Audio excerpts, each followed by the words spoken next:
یاره ښځو ته سلام دی الحمدلله تاسو هسې د ښځو بد وایئ دا ښځې غریبانان هم ستاسو په شان ترامې کوي او بیا څه وخت پاسي تا بړقۍ پاسه پېشمنې تیار دی او ته بس وکړه پاسه نیک بخته ته پېشمنې هغه سامان یخ شو بس وکړه نو ته به کې پاسو کنه باندې ټول وخت تېر کې غریبه لاس کې پیړۍ پراټې دله پخوي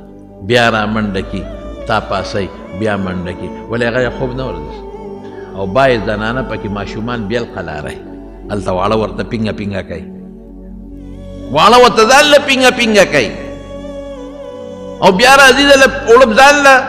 ډوډۍ دله بیا له پخوي ترکاري دله بیا له پخوي چای دله بیا له پخوي او ته په هغې کې لا نخرې کې پراټه یخه شوه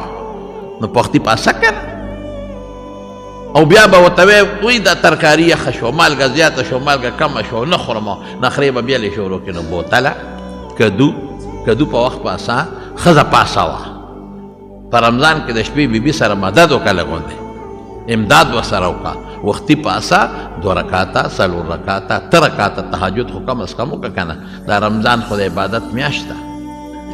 وختي پاسه ډېر خلک په ناره روجې نیسي هلکه بس په ناره ما نه رانیولې ولې اوبه مې وڅښلې که نه یو ګوټ اوبه وڅکې ناروا دي سنت خلاف دی